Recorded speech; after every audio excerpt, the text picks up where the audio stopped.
इस मैच के बारे में हमको बहुत ज़्यादा बोलने की ज़रूरत नहीं है, लेकिन माइकल चैंडलर और डैन हुकर के फाइट के बारे में थोड़ा बात कर लेते हैं। तो फाइट में तो बेसिकली कुछ हुआ ही नहीं।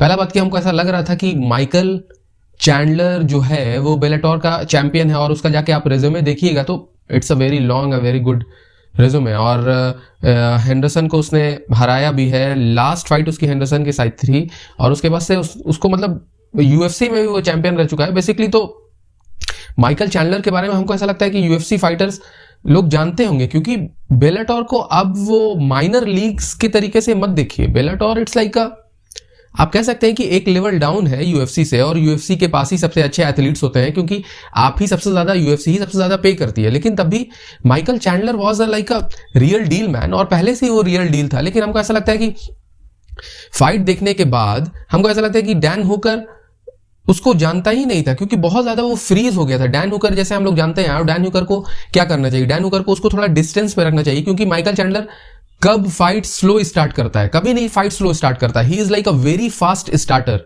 और डैन हुकर ने कुछ किया ही नहीं, तो फर्स्ट राउंड में केओ हो गया।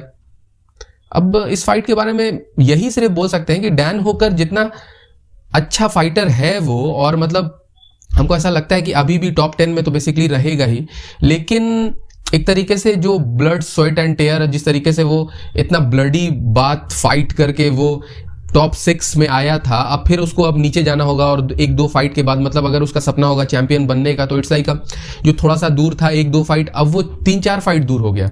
और माइकल चैंडलर के बारे में अगर बात करें तो अभी तो हम लोग उसकी स्ट्राइकिंग देखी है हम लोग ने, और मतलब कितना आसानी से उसने डैन हुकर को नॉकआउट कर दिया।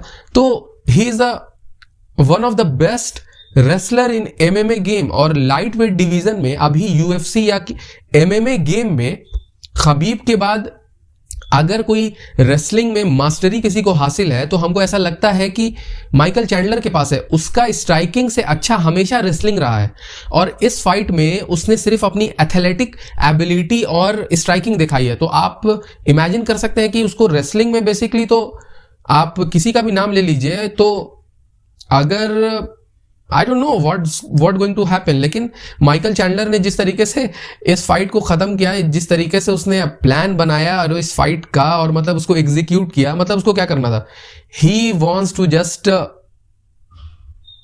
गो in that direction, go forward, और प्रेशर डालना था डैन हुकर, और डैन हुकर को डिस्टेंस बना के रखना था, और पिक अपार्ट टाइप की फाइट खेलनी थी।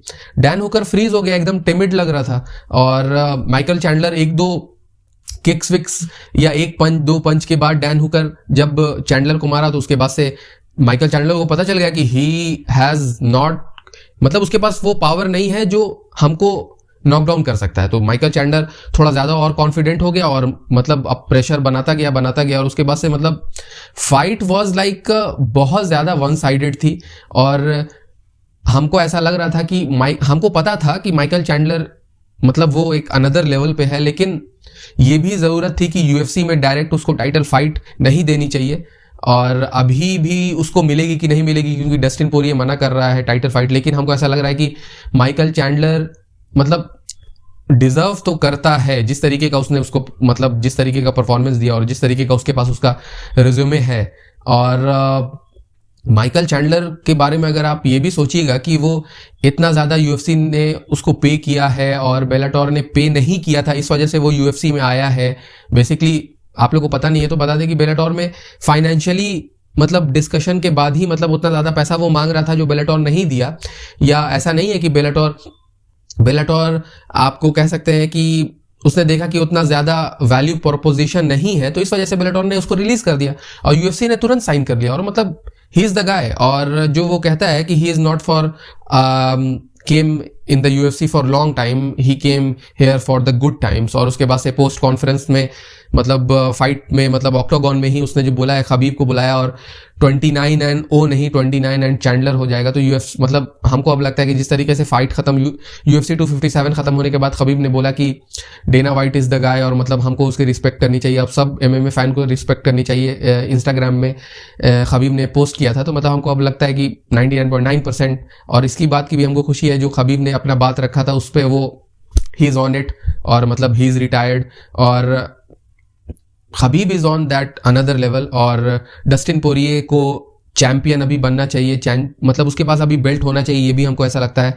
और नेक्स्ट फाइट उसकी चैंडलर या ओलिवेरा के साथ होनी चाहिए, ये भी हमको लगता है। और अगले वीडियो में हम लोग बात करेंगे मैच मेकिंग के बारे में, क्योंकि जिस तरीके से UFC सोच रही थी कि UFC 257 होगा, उस तरीके से हुआ नहीं। UFC वॉज थिंकिंग कि इधर से जीतेगा डैन हुकर तो नहीं, लेकिन UFC चाह रही थी कि इधर से जीतेगा माइकल चैंडलर जीत गया, ठीक है, ये बात हो गई।